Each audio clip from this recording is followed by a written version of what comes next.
بسم اللہ الرحمن الرحیم۔ السلام علیکم ناظرین، میں رضوان دلزئی اور میرے ساتھ موجود ہیں صدیق جان صاحب۔ مرزا غالب کے ایک شعر سے آغاز کرتے ہیں کہ بے خودی بے سبب نہیں غالب، کچھ تو ہے جس کی پردہ داری ہے۔ ناظرین، حکومت اور اسٹیبلشمنٹ کے درمیان ایک دراڑ پڑ چکی ہے۔ کل ہم نے تفصیل سے اس کے اوپر بات کی تھی اور آج اس میں مزید کچھ اہم اپڈیٹ سامنے آئی ہیں۔ کل رات شہباز شریف وطن واپس پہنچے، اسلام آباد کے بجائے وہ لاہور میں اترے۔ لاہور میں آج بھی انہوں نے لاہور میں ہی قیام کیا، لیکن لاہور ایئرپورٹ پہ جیسے ہی اترے ان سے ہمارے ذرائع یہ بتاتے ہیں کہ ایک اہم شخصیت کی ملاقات ہوئی اور اس میں انہوں نے ان کو ویلکم کیا اور کہا کہ بڑا اچھا ہوا آپ آگے، اس وقت ایک ڈیبیٹ چل رہی ہے ملک کے اندر اور وہ ختم ہوگی اور جو 27ویں آئینی ترمیم کے بعد نئے عہدے کریٹ ہوئے ہیں اس کا فیصلہ ہو جائے گا۔ تو ذرائع یہ بتاتے ہیں کہ اس پہ شہباز شریف خاموش رہے، پھر انہوں نے کچھ دیر بعد پھر دوبارہ یہ بات چھیڑی اور وہ جو شخصیت تھی، لیکن شہباز شریف نے کوئی جواب نہیں دیا، انہوں نے چپ کا روزہ رکھا۔ اور پھر آج ان کی نواز شریف سے ملاقات تھی، ملاقات میں ظاہر ہے انہوں نے ڈسکشن کی۔ ایکسپیکٹڈ یہ تھا کہ وہ آج اسلام آباد آ جائیں گے، وہ نہیں آئے اور یہ معاملہ اب طول پکڑتا جا رہا ہے۔ اور اس کو تقویت اس بات سے ملتی ہے کہ جو حکومت کے قریبی صحافی ہیں، جو مسلم لیگ نون کو ایک عرصے سے کور کرتے رہے، شریف خاندان کے بہت قریب ہیں، اب وہ اس کے اوپر لیٹسٹ اپڈیٹس دے رہے ہیں۔ اور آج ابصار عالم صاحب جنہوں نے اس بحث کا آغاز کیا تھا، انہوں نے مزید تفصیلات سامنے رکھی، پھر عاصمہ شیرازی صاحبہ کی گفتگو آئی اور ظاہر ہے کہ اس ساری گفتگو کے نتیجے میں یہی جو رزلٹ ہے وہ اخذ کیا جا رہا ہے کہ اس وقت سب اچھا نہیں ہے اور نواز شریف صاحب اس اہم موقع کے اوپر کچھ گین کرنا چاہتے ہیں، بلکہ یہاں تک کہہ دیا عاصمہ شیرازی صاحبہ نے کہ نواز شریف یہ چاہتے ہیں کہ عمران خان کو رہا کیا جائے۔ کیوں یہ باتیں ہو رہی ہیں، اس کی وجہ کیا ہے، اس کی وجوہات کیا ہیں؟ ظاہر ہے اس میں مختلف اسپیکولیشنز ہو رہی ہیں۔ جو سینئر صحافی ہیں، جو اسٹیبلشمنٹ کو کور کرتے رہے ایک عرصے سے، جو نون لیگ کو کور کرتے رہے، ہر کسی کی اپنی رائے ہے اور اس کے اوپر اپنی انفارمیشن بھی ہے۔ صدیق جان صاحب، میں آپ کی طرف آنے سے پہلے جی چونکہ میں نے شعر سے اس کا آغاز کیا تھا، تو کچھ لوگ تو بہت کھل کے گفتگو کر رہے ہیں۔ ابصار عالم صاحب نے تو کھل کے گفتگو کی، عطا تعالیٰ نے اس کے اوپر ان کا ایک تردید بھی کی اور بالکل پھر اس پہ ابصار عالم صاحب نے ایک رد عمل بھی دیا، اس پہ تو بات کریں گے۔ لیکن کچھ صحافی جو ہے وہ بٹوین دا لائنز، دبے الفاظ میں شعر و شاعری کے ذریعے حالات کا احاطہ کرتے ہیں۔ ثناء اللہ خان صاحب لکھتے ہیں کہ ڈوبتے ڈوبتے کشتی کو اچھالا دے دوں میں نہیں، کوئی تو ساحل پہ اتر جائے گا۔ راؤ خالد صاحب ہیں، یہ ایڈیٹر ہیں 92 نیوز کے، ایکسپریس اخبار کے بھی ایڈیٹر رہے ہیں۔ یہ کہتے ہیں کہ کہانی اب آپ الجھی ہے یا الجھائی گئی ہے، یہ عقدہ تب کھلے گا جب تماشا ختم ہوگا۔ اور ممتاز بھٹی صاحب نے بڑی خوبصورت بات، صدیق جان صاحب نے ایک ٹویٹ کیا جس میں انہوں نے حوالہ دیا رانا ثناء اللہ کا اور یہ کہا کہ میاں نواز شریف آئینی ترمیم اور اس کے بعد جو کچھ ہونے جا رہا ہے اس میں مکمل طور پر آن بورڈ ہے اور ان سے منسوب تمام خبریں غلط ہیں، یعنی جو ابصار عالم وغیرہ نے خبریں دی۔ تو اس پہ ممتاز بھٹی صاحب نے لکھا ہے کہ نواز شریف آن بورڈ ہے اور کشتی پر بیٹھ کر تختے میں سوراخ نکالتے رہیں، یعنی اس جو کشتی ہے یا اس کو آپ ون پیج کہہ دیں، اس کے اندر اگر کسی نے سوراخ کیا ہے ممتاز بھٹی صاحب کے مطابق تو وہ نواز شریف صاحب ہیں۔ اس ساری صورتحال کا اگر ہم احاطہ کریں تو یہ تاثر ملتا ہے کہ نواز شریف ڈٹ گئے۔ امکان بہت کم ہے اس بات کا، لیکن پچھلے 3-4 دنوں میں جتنی بھی چیزیں ہوئی ہیں اس بات کو تقویت بخشتی ہیں کہ کہیں نہ کہیں وہ اپنی کچھ چیزیں منوانا چاہتے ہیں۔ دیکھیں، اس وقت میں بھی ممتاز بھٹی صاحب کے 2-3 ٹویٹس پڑھنا چاہتا ہوں، جی پھر میں اس پہ آتا ہوں۔ ایک تو ابصار عالم صاحب کا جو بلاگ تھا انہوں نے اس کو ٹویٹ کیا اور جس میں ابصار عالم صاحب نے بتایا کہ اختلاف یہ چل رہا ہے کہ 27ویں آئینی ترمیم میں یہ کہا گیا کہ جو بھی آرمی چیف ہوگا وہی صرف CDF بن سکتا ہے، وہی تمام افواج کا سربراہ بن سکتا ہے۔ تو اس پہ اختلاف یہ ہے کہ بھئی آپ یہ نہ کریں، یہ وزیر اعظم کو اختیار دے دیں کہ جب وہ ایئر فورس کے چیف کو چاہیں تو اس کو CDF بنا دیں، جب وہ آرمی چیف کو چاہیں اس کو CDF بنا دیں، جب وہ نیوی کے سربراہ کو چاہیں ان کو بنا دیں، لیکن یہ نہ کریں کیونکہ یہ ساری ڈیفنس فورسز کا ہیڈ ہوں گے تو وہ کسی بھی فورس کا ہیڈ چیف جو ہے وہ لگایا جا سکتا ہے۔ ہاں، ان کو بالکل یہ لگتا ہے اور وہ یہ کہتے ہیں کہ یہ اختیار وزیر اعظم اور پارلیمنٹ کے پاس ہو کہ وہ کسی بھی وقت یہ فیصلہ کر سکتے ہیں، یعنی ایک کو ہٹا کے دوسرے کو لگانا ہو اچھا، تو یہ اختیار ان کے اس پاس کی ہونا ایک اور چاہیے۔ وجہ یہ بھی ہے نا کہ دیکھیں یہ دلیل کیا دی جا رہی ہے کہ CDF جو ہیں وہ جنرل عاصم منیر ان کو اس لیے بنایا جا رہا ہے کہ کوارڈینیشن کر رہی ہے نا تمام فورسز کے درمیان۔ تو ابصار عالم صاحب کے مطابق حکومت یہ کہہ رہی ہے کہ بھائی کوارڈینیشن اگر کرنی ہے تو کوارڈینیشن تو پھر ایئر فورس والا بھی سب سے کوارڈینیٹ کر سکتا ہے نا، آگے تو پھر کہا جاتا ہے جنگیں جو ہے وہ ساری ایئر فورس نہیں لڑنی ہے، ٹھیک ہے، یا اب تو اور ٹیکنالوجیز آ گئی ہیں ساری۔ تو خیر اس پہ ابصار عالم صاحب نے جب ٹویٹ کیا تو اس کو کوٹ ٹویٹ کر کے ممتاز بھٹی صاحب نے لکھا کہ حکومت نے ترمیم کرنے سے پہلے مہمہ حل کیوں نہیں کیا، it was a trap apparently look like so, ساری انفارمیشن جو آپ نے دی درست ہے، وہ ابصار عالم صاحب کو کہہ رہے ہیں کہ جو آپ نے انفارمیشن دی وہ درست ہے، جو کہ مجھے یقین ہے درست ہے. 2 بار لکھا انہوں نے.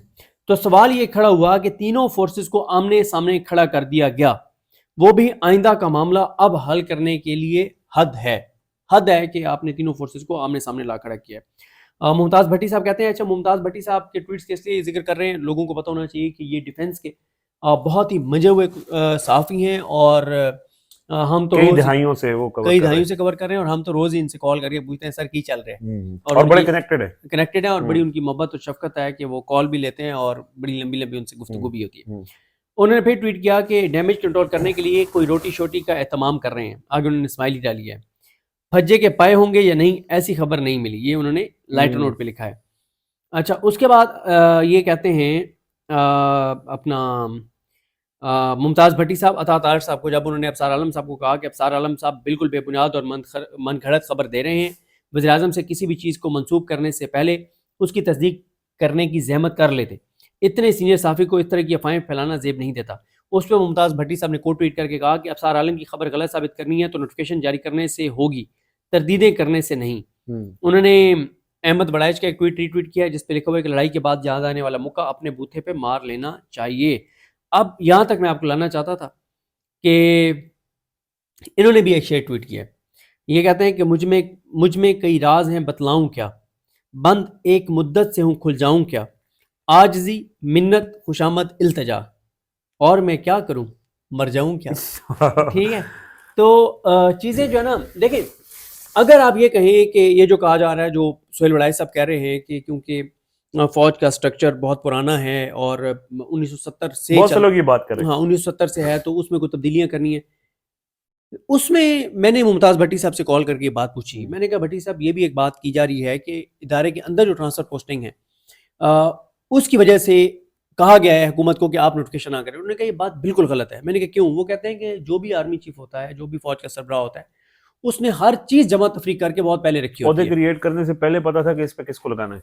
ہاں، انہوں نے بہت پہلے ہی ڈیسائیڈ کر کے رکھا ہوتا ہے کہ میں نے کہاں کس کو لگانا ہے، اور وہ ہر وقت ذہنی طور پہ تیار ہوتے ہیں کہ اگر مجھے اس پوزیشن پہ اس کو ہٹانا پڑا تو میں کس کو لگاؤں گا. وہ کہتے ہیں کہ یہ نہیں ہوتا کہ اچھا. پھر ایک اور بات بھی انہوں نے کی بڑی ویلڈ ہے. انہوں نے کہا اگر آپ یہ کہہ رہے ہیں کہ وہ اس لیے نوٹیفیکیشن اسٹیبلشمنٹ نے، فوج نے خود کہا ان کو کہ روک لیں تاکہ ہم اندر ڈیسائیڈ کر لیں کس کو کہاں لگانا ہے. وہ کہتے ہیں اگر سی ڈی ایف وہ بن جاتے ہیں تو آئینی ترمیم میں کہیں بھی نہیں لکھا ہوا کہ سی ڈی ایف کا نوٹیفیکیشن بننے کے 24 گھنٹے کے اندر انہوں نے پورا اسٹرکچر جو ہے وہ اگلی چیزیں کرنی ہیں. تو وہ تو 2 مہینے بھی لے سکتے ہیں، 3 مہینے بھی لے سکتے ہیں. باقی چیزوں کے لیے باقی چیزیں تو ڈیلے بھی ہو سکتی ہیں نا، کہ یعنی آئینی ترمیم میں کہیں نہیں لکھا ہوا کہ اسٹریٹجک کمانڈ کا آپ نے جو نیا چیف لگانا ہے، سربراہ لگانا ہے، ہیڈ لگانا ہے، وہ آپ نے فوراً لگانا ہے. یہ تو کہیں نہیں لکھا ہوا. تو دیکھیں اب آسمہ شرازی صاحبہ جو ایک اور بات کر رہی ہیں کہ 27ویں آئینی ترمیم سے پہلے وہ نواز شریف کی کچھ طاقتور شخصیات سے، اعلیٰ ترین شخصیات سے ملاقات بھی ہوئی ہے. اب یہ نہیں سمجھ آ رہی کہ نواز شریف نے اس ملاقات میں کیا مانگا ان سے. ٹھیک ہے، کیا انہوں نے وہی مانگا ہے جو انہوں نے اپنی ویڈیو پیغام میں بھی کہا، خطاب کرتے ہوئے کہ عمران خان چھوٹا مجرم ہے، بڑے جو عمران خان سے بڑے ہیں ان کا احتساب کریں. کیا انہوں نے اپنے لیے کچھ مانگا ہے؟ کیا عمران خان کے حوالے سے کوئی خطرناک خدا نخواستہ چیز مانگی ہے؟ کیونکہ اس سے پہلے عمران ریاض خان صاحب بھی خبر دے چکے ہیں کہ نواز شریف عمران خان کے حوالے سے کیا چاہتے ہیں. تو آسمہ شرازی صاحبہ یہ تو کہہ رہی ہیں کہ وہ کہتے ہیں کہ عمران خان کو نواز شریف چاہتے ہیں، بقول آسمہ شرازی صاحبہ کے، کہ وہ چاہتے ہیں کہ عمران خان کو رہا کر دیا جائے. آسمہ شرازی صاحبہ یہ بھی کہہ رہی ہیں کہ زرداری بھی یہ چاہتے ہیں کہ عمران خان کو رہا کر دیا جائے کیونکہ وہ یہ سمجھتے ہیں کہ عمران خان جیل میں ہیں، ان مقبول ہو رہے ہیں. اور یہ بات درست ہے. دیکھیں پاکستان کے اندر نا یہ جو ایک مظلومیت کا کارڈ ہے یا ایک یہ بہت بڑا نیریٹو ہے. دیکھیں میں نا آپ کو بتاؤں کہ ایک پولیٹیشین جو ہیں جن کے بارے میں مجھے بڑا یہ یقین تھا کہ انہوں نے 2 نمبری کی ہے، تو میں اس ایک عدالت کے اندر موجود تھا کہ جب ان کو سزا سنائی گئی اور ان کو اریسٹ کر کے لے کر جا رہے تھے، اور وہ پھر بڑے برے طریقے سے ان کو اریسٹ کیا گیا تھا، بہت برے طریقے سے اریسٹ کیا گیا تھا، اور وہ ذرا وہاں پہ تھوڑی سی دھکم پیل بھی ہو گئی تھی کمرہ عدالت کے اندر. تو جب ان کو اریسٹ کر کے لے کے جا رہے تھے تو سچی بات یہ کہ میں خود بڑا افسردہ ہوا کہ یار مطلب مظلوم کے ساتھ ایک نیچرل ہمدردی. ٹھیک ہے، تو مطلب اس طرح سے. پھر دیکھیں میں کئی ولاگز میں یہ بات کر چکا ہوں کہ آپ دیکھیں نا کہ ہم سب کو پتا ہے کہ جو ٹی وی کے اوپر ڈرامے چل رہے ہوتے ہیں یہ ڈرامے ہیں، لیکن وہ لوگ ٹھیک رو ہے. رہے تھے دیکھ کے. خواتین مطلب اچانک سسکیوں کی آوازیں آنے لگ جائیں گی، اب ہوں، وہ رو رہی ہوتی ہیں دیکھ کے، ہوں. ٹھیک ہے، ہم بھی رو پڑتے ہیں یار، ہمارا بھی دل کو اتنا پتھر نہیں ہے، ہمارے بارے میں کوئی یہ نہ سمجھے. اچھا آپ دیکھتے ہیں ڈرامے؟ میں جو ڈرامہ ٹرینڈنگ میں چل رہا ہوں وہ لازمی دیکھتا ہوں، یا وہ ڈرامہ جس میں کوئی کسی نے دوسری شادی کی ہو اور وہ اجڑ گیا ہو، تو میری بیگم پھر مجھے وہ ڈرامہ ضرور دکھاتی ہے کہ یہ ذرا دیکھ لو کہ جو یہ دوسری نتیجہ ہوتا شادی، یا جس میں کسی کا کوئی افیئر شفیئر چل رہا ہو اور وہ برباد ہو جائے، تو وہ بھی میری بیگم مجھے ضرور دکھاتی ہے. ہے عبرت حاصل کرنے تو کے لیے. عبرت لیکن انسان کہاں عبرت کرتا ہے جب تک خود اسے گزرنے جاتے گزرنے جائے. تو خیر میں یہ بات کر رہا تھا کہ مظلومیت کارڈ ایک پاکستان ہر جگہ ایک بہت بڑا کارڈ ہے، اور یہ بات درست ہے.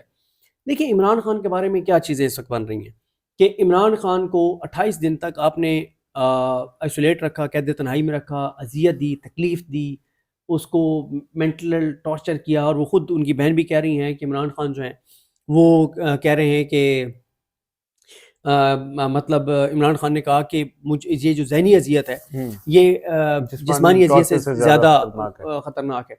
تو یہ ساری چیزیں، تو اس کے باوجود جب آپ نے ملاقات شروع کرائی، عمران خان اس سے جہاں پہ 4 نومبر کو کھڑے تھے اس سے 2 قدم آگے گئے ہیں، پیچھے نہیں گئے. یعنی اس نے سختیاں ان کو دبا نہیں سکی بلکہ وہ اور خطرناک ہو گئے، بجائے اس کے کہ وہ اپنا تھوڑا سا کمپرومائز کر لیتے. ذکر بھی کیا اپنی ٹویٹ میں انہوں نے کہ یہ بہت مشکل کام ہے، یہ جو مینٹل ٹارچر برداشت کرنا ہے، لیکن میں اپنی قوم کے لیے کر رہا ہوں. بالکل. اب بڑا سوال جو ہے وہ یہی ہے کہ نواز شریف کی جو طاقتور ترین شخصیات سے ملاقات ہوئی ہے اس میں نواز شریف ترمیم سے پہلے ہوئی تھی نا. ہاں وہ کہہ رہے ہیں 27 ترمیم سے پہلے، لیکن اب اس ملاقات کی یہ نہیں پتہ نا کہ وہ کیا چاہتے ہیں اس میں، اور یہ بھی نہیں پتا کہ یہ جو اب نوٹیفیکیشن وہ نہیں کر رہے اس سے وہ کیا چاہتے ہیں. کچھ لوگ یہ کہتے ہیں کہ اگر نواز شریف نے ڈٹنا ہی تھا تو 27ویں ترمیم سے پہلے ڈٹ جاتے اور ترمیم ہونے ہی نہ دیتے. اس کی وجہ وہ یہ بتاتے ہیں، نون لیگ والوں سے جو بات ہوئی ہمارے کچھ دوستوں کی، وہ یہ کہتے ہیں کہ ہمارے پاس یہ مسودہ تھا ہی نہیں، اور آل آف اے سڈن ابڑ دبڑ میں نے کہا جی کر دو بس. وہ کہتے ہیں کہ ہمارے پاس یہ مسودہ نہیں تھا. پھر وہ کہتے ہیں کہ ہوا یہ کہ یہ مسودہ جب اس کو سینٹ میں پیش کیا گیا اس وقت یہ مسودہ جو ہے وہ آیا اور اس وقت تک سینٹ سے پاس ہو گیا. یہ تو جو قانونی ٹیم ہے پھر انہوں نے نواز شریف کو، یعنی آپ یہ سمجھ سکتے ہیں کہ دھیرے میں رکھا ہے یا پوری بات نہیں بتائی. وہ دیکھیں قانونی ٹیم جو ہے نا، جو اعظم نذیر کارن ہے، اور دیکھیں اب میرے پاس اس کی کوئی کنفرمیشن تو نہیں ہے، لیکن قانونی ٹیم سے کسی نے بتایا جاتا ہے کہ بات کی کسی پاکستان سے باہر کسی شخصیت نے جو حکومت کے قریب ہیں، انہوں نے ان سے کہا کہ بھئی آپ نے دھوکہ دیا نواز شریف صاحب کو. انہوں نے کہا جی میں نے کوئی دھوکہ نہیں دیا، یہ بات میاں نواز شریف کو بھی پتہ تھی، یہ بات شہباز شریف کو بھی پتہ تھی کہ مسودہ ہمارے ساتھ شیئر نہیں ہوا تھا. ہمیں ایک آفس میں بلایا گیا تھا، وہاں پہ ہمیں مسودہ 26ویں ترمیم پہ بھی یہ ہوا تھا. وہ کہتے ہیں 27ویں ترمیم کا ہمیں مسودہ دیا گیا اور کہا گیا کہ آپ نوٹس لے لیں، ٹھیک ہے، ہمیں مسودہ نہیں دیا گیا تھا. اور وہ کہتے ہیں کہ اس کی تیاری میں ہمارا کوئی رول نہیں تھا، اس کو ہمیں کہا کہ نوٹس لے لیں. اور وہ کہتے ہیں کہ جب وہ شخصیت جو گئی تھی وہ کلیم کرتی ہیں کہ جب میں نے نوٹس لیے تو اس وقت اس میں یہ چیز نہیں تھی. تو آئینی ترمیم تیار کرتے ہوئے اگر ان کا کردار نہیں تھا تو اب جب نوٹیفیکیشن ہے تو اس میں ان کا کردار، یعنی انہوں نے اپنا کردار بنا لیا اور اس کو روک لیا نا. یعنی ان کو بعد میں، جیسے آپ نے احمد وڑائچ کی بھی بات کی، اس نے کہا لڑائی کے بعد یاد آنے والا مکہ اپنے منہ پہ مارنا چاہیے. اچھا تو وہ یہ کہہ رہے ہیں کہ لڑائی کا ٹائم گزر چکا ہے تو اب تو آپ کو کرنا پڑے گا. اور ویسے بھی اگر ہم اس کو تھوڑا سا تاریخی اعتبار سے دیکھیں تو عمران خان کی بھی جو نوٹیفیکیشن کے اوپر لڑائی ہوئی تھی، اور اس سے پہلے آج شاہد حسین سعید صاحب نے ایک اور نوٹیفیکیشن 2017 کے ٹائم پہ جس کو ریجیکٹ کر دیا گیا تھا D J S P R نے، ڈان لیکس والا، اس کو جوڑا. اور پھر عمران خان نے ڈی جے ایس آئی کا جو نوٹیفیکیشن کیا تھا، اچھا وہ 3 ہفتے لڑائی چلتی رہی، ایونچولی عمران خان نے وہ نوٹیفیکیشن کر دیا، ندیم انجم صاحب ڈی جے ایس آئی ہو گئے. لیکن اس کے بعد پھر چراغوں میں روشنی نہ رہی. ہو سکتا ہے کہ اس وقت بھی شاید چیزیں ابھی کچھ لوگ بیک اینڈ پہ اسی، آپ جب بھٹی صاحب کا شعر پڑھ رہے تھے تو اس میں یہی حوالہ تھا کہ کچھ لوگ کوششیں کر رہے ہیں، کھانا پینا یہ وہ، روٹی شوٹی پہ کام بن جائے. شہباز شریف کی بھی کوشش ہوگی، مریم نواز صاحبہ کی بھی کوشش ہوگی. وہ نہیں چاہیں گے کہ ہماری وزارت اعلیٰ، وزارت عظمیٰ خطرے میں پڑے. یہ کوئی میاں بیوی کی لڑائی تو ہے نہیں. ہاں ٹھیک ہے کہ بیگم ناراض ہو گئی تو آپ نے اس کو کہا کہ چلو میں تمہیں منال لے جاتا ہوں اور کھانا شانا کھلا کے لے آئیں گے تو راضی ہو جائے گی. میاں صاحب کھانے پہ نہیں مانیں گے. ٹھیک ہے، میاں صاحب کا مسئلہ نہیں ہے، دوسری سائڈ کی بات کر رہا ہوں. دوسری سائڈ تو ٹھیک ہے. دیکھیں جو ہم نے ابھی تک بات کی ہے یا اس سے پہلے آپ نے بھی جو ویڈیو کی ہے اور ابصار عالم صاحب بات کر رہے ہیں. دیکھیں ابصار عالم صاحب شریف خاندان کے گھر کے آدمی ہیں, ان کی بات کے اوپر ٹھپا لگا رہے ہیں ممتاز بھٹی صاحب جو ایک عرصے سے ڈیفینس کورسپونڈنٹ رہے ہیں. یعنی اس کا مطلب یہ ہے کہ دونوں سائڈ سے یہ خبر کی تصدیق ہو رہی ہے کہ گورنمنٹ نے اس چیز کو ڈیلے کیا ہے. تو پھر تو یعنی نواز شریف صرف صاحب وہ نہیں کر رہے, آپ دیکھ لیں کہ طلعت حسین صاحب بھی یہ بات کر رہے ہیں, ندیم ملک صاحب بھی یہ بات کر رہے ہیں, عاصمہ شاہ صاحبہ بھی یہ بات کر رہی ہیں. تو گیم تو کوئی ہے سر, گیم تو کوئی ہے. تو بہرحال جی ایک تو یہ بڑی انٹرسٹنگ چیز ہوئی کہ نواز شریف صاحب نے انہوں نے کہا کہ عمران خان کو رہا ہونا چاہیے. اور دوسرا اس کے اندر صدیق جان صاحب آخر میں صرف کوئکلی کہ عمران خان کی توپوں کا رخ کسی زمانے میں سیاسی جماعتوں کی طرف ہوتا تھا, لیکن پچھلے کچھ عرصے میں ان کا رخ صرف ایک ہی شخصیت کے اوپر ہے اور باقی سیاسی جماعتوں کو جس طرح سے وہ ٹیک آن کرتے تھے وہ نہیں بھی کر رہے. تو بہرحال یہ اب دیکھیں چیزیں کدھر انفولڈ ہوتی ہیں, کیونکہ اس ساری سچویشن میں ظاہر عمران خان کے پاس اس طرح سے معلومات نہیں ہیں جس طرح سے ہونی چاہیے, اور یہ بھی ایک بدقسمتی ہی ہے. ظاہر عمران خان کی بہنیں ان کو سیاست کو اس طرح سے علم نہیں ہے, کچھ پیغامات بھجوائے جاتے ہیں ان کے ذریعے اور اسی کی روشنی میں عمران خان ہدایات دیتے ہیں. بہرحال یہ ابھی ڈیولپنگ سچویشن ہے, چیزیں لمحہ بلمحہ بدل رہی ہیں. یہ بہرحال ایک انٹرسٹنگ چیز ہے کہ شہباز شریف صاحب جو پہلے بیمار ہو گئے کسی وجہ سے, وہاں ڈیلے ہو گیا, پھر اس کے بعد وہ لاہور آ کے انہوں نے قیام بڑھا لیا ہے. تو بیک اینڈ پہ لوگ کوشش کر رہے ہیں کہ معاملات طے ہو جائیں. معاملات طے ہو بھی گئے, چیزیں ٹھیک ہو بھی گئیں, یعنی نوٹیفیکیشن کر بھی دیے گیا, لیکن جو دراڑ آنی تھی وہ آ چکی ہے اور اس حکومت کے لیے جو ہے وہ اب چیزیں آسان نہیں ہوں گی. اب ان کو فیصلہ کرنا پڑے گا نواز شریف صاحب کو, ادھر کھڑے ہوں یا ادھر کھڑے ہوں, بیچ کا راستہ اب کوئی بھی نہیں ہے. صدیق جان صاحب آپ کا بہت شکریہ, جمع اجازت دیجیے, اللہ حافظ.